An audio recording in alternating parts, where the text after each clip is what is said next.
Okay, magandang umaga, Ismar. Kamusta po kayo?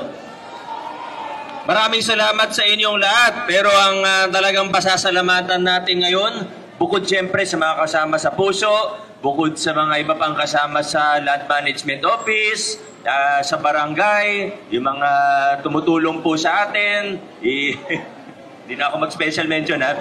Pero ang talagang kailangan natin pasalamatan ngayon, ang ating abogado na magbibigay sa atin ng libreng notaryo. Ayan. Alam niyo po kung bakit? Kasi nung una, di ba, hindi naman ito kasama sa usapan natin. So, nagtanong lang po ako dun sa attorney natin. Sabi ko, attorney, kung magpapanotaryo yung mga taga-Ismar, nasa magkano po ba yun? So, nagsabi siya sa akin ng amount. Nagulat po ako na ganun pala kamahal ang magpanotaryo para sa kontrata natin, ulit lease purchase agreement. Lease purchase, malaki-laki pa rin pala yun.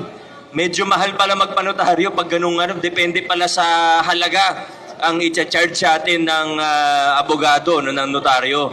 Kaya sabi ko, gawa tayo ng paraan, sagutin na rin ng LGU ang pagpapanotaryo natin. Kaya kumuha tayo ng isang abogado, pwede niyo na lang po siyang tawagin na Mang Torny. Ayan, nandun po si Mang Torny sa likod. Pero huwag kayong mag-alala, totoong notaryo po yan. Ha? Baka pag tinignan nyo siya, baka magduda kayo ng konti. Hindi po, huwag kayong mag-alala, totoong notaryo po yan. Kaibigan ko po yan at nakasama rin natin sa City Hall at siya po ang natin. Ha? Mang Torny, maraming salamat. Mabuhay ka. God bless you. Ha?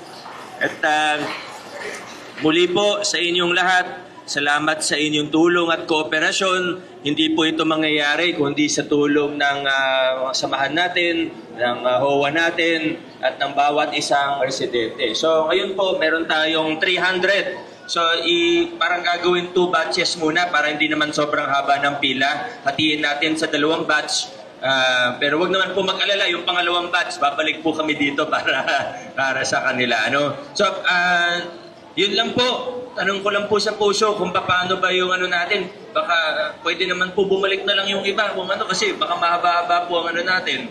Sige, ayusin na lang po namin. Pag-usapan lang namin kung para hindi na mag-antay ng matagal yung iba. Baka pwede umuwi muna o kasi isa dito ko yung mag-antay ng ilang oras. Kasi ilang proseso din. May talakayan din pala tayo. Ayun, okay, may talakayan din pala para at least habang nag-aantay. Maraming salamat. Hindi na po ako magtatagal dito para dire-diretso na po ang ating pagpapanotaryo at ang ating talakayan. Pero muli po, salamat at congratulations, Ismar Calawaan.